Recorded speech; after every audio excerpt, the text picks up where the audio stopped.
Spring is well underway in many parts in the Northern Hemisphere, and with it, the plant-based world seems to open up with numerous exciting fresh fruit and vegetable possibilities.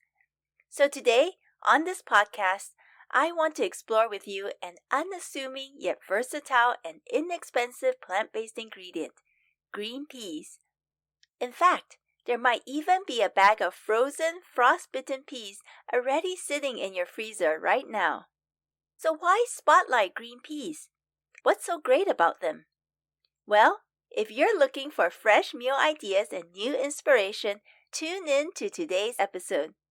I'll show you how nutrient-packed these can be and some surprising ways you can enjoy them to make tasty plant-based meals, besides being just a side dish. Ready to dive into the plant-based world with me? Let's go! Welcome to the Plant-Based Eating Made Easy podcast. I'm your host, Anna Zinn, plant-based registered dietitian and transition coach. Hi friend, do you want to regain your health with plant-based eating but feel overwhelmed and lost about how to do it? Do you feel it'll be hard to change your meat-heavy diet and impossible with working, running the home, or chasing after the grandkids? If so, you're in the right place. Here you'll find simple strategies, clear nutrition guidance, and practical tips to help you thrive plant-powered with more energy. So if you're ready to ditch the guesswork and transform your health the stress-free way, cozy up now with a hot cup of tea or listen while you walk, and let me show you how doable plant-based eating can be. Let's do this. In this episode, I want to spotlight and thank a listener with Apple ID TX99NF for her 5-star written review on Apple Podcasts. She wrote, "Amazing info. I needed help to understand the best way to eat plant-based, and I found it. These simple strategies help so much with my nutrition transition. Thank you." Thank you so much for this positive, encouraging feedback. I'm so happy to hear that the simple strategies and clear nutrition guidance given on this podcast are helping you in your plant-based diet transition. Keep listening and keep growing in your plant-based diet journey. Friend, would you like to support this podcast so it can reach and help more people like this listener? If so, all you need to do is to take a quick moment to leave a rating and written review on Apple Podcasts. If you have an Apple device, find the Apple Podcasts app icon. It's a purple square with white circles. Open it, then search for Plant-Based Eating Made Easy. Then, once there, scroll all the way down past the 5-star symbols, then click on Write a Review. Leave a star rating, write your review, and then tap Send. You can also leave a review if you have iTunes downloaded on your PC computer. I would love to hear how this podcast is making a difference in your life. And you may get your review spotlighted on an episode too, like this one. So take a moment now to pause this episode and leave a review, then listen on. Also, remember to click the plus follow button on the Apple Podcast page while you're at it, so you won't miss any new future episodes published. Now let's get into today's topic. Green peas, often also called spring peas, field peas, garden peas, or sweet peas, are consumed all over the world. In fact, they can be so common to have around that we often easily forget about them. I bet many of you listening right now actually have a bag of frozen peas sitting in your freezer, gathering ice, just waiting to be used. That's why I want to spotlight green peas in today's episode. They are commonly found in many countries and are inexpensive to get frozen, so they are an easily accessible ingredient for many people. They also retain their quality when frozen, even for a long period of time, so can be a great plant-based ingredient to keep on hand year-round, regardless of the season. But during this time of year, in spring and early summer, you may also have the chance to enjoy them fresh from the pea pods on budding pea plants. That's why I want to grab this opportunity to talk about them. So if you're curious to find out more about green peas, what's in them, and ways to enjoy them, keep listening. First, let's get the basics straight. What are green peas?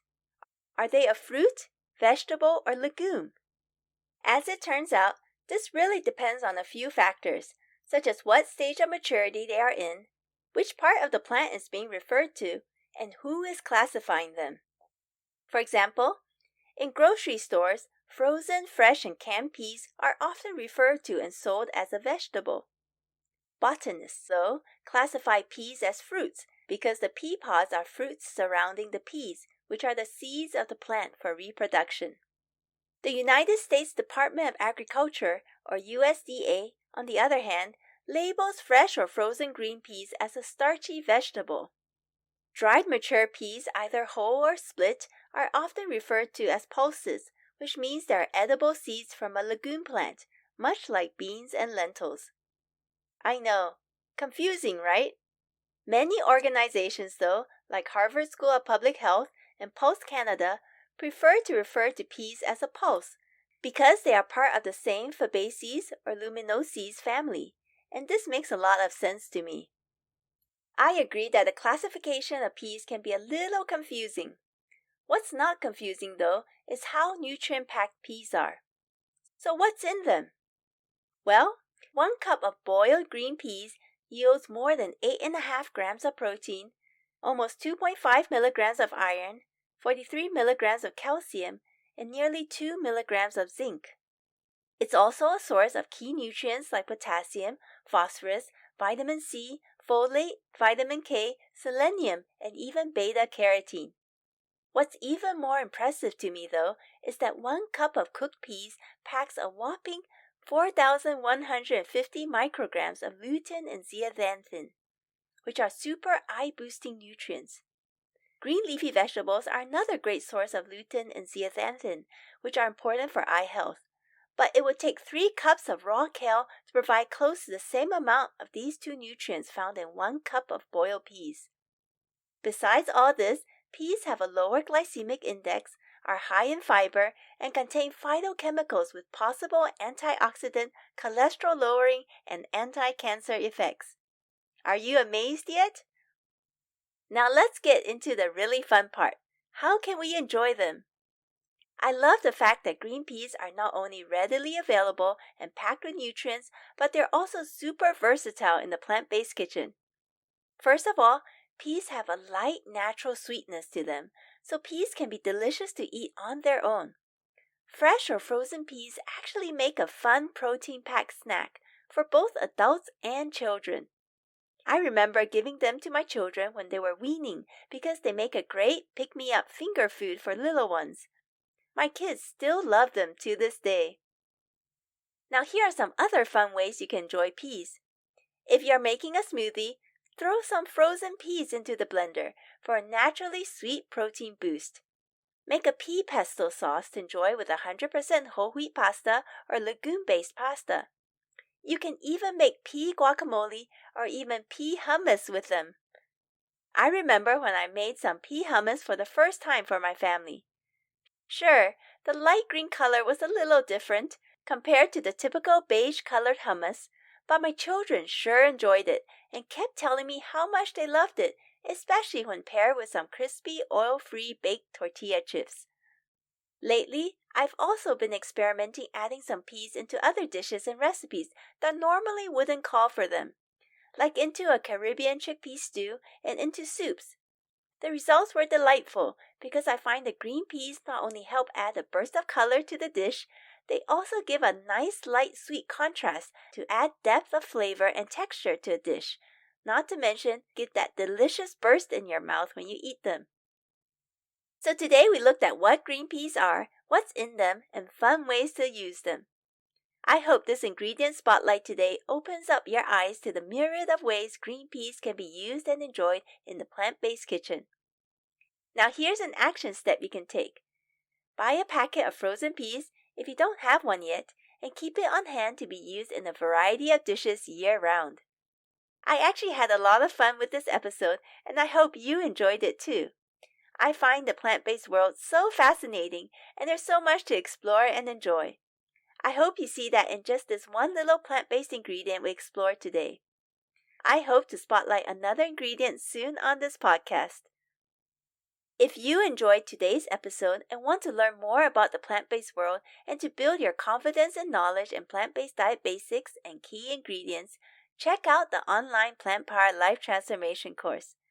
This one-stop 6-module online course gives you more produce stretching and money-saving hacks, teaches you essential skills, and tasty, simple-to-make whole food plant-based recipes to help you enjoy plant-based eating and save money, time, and energy while doing it.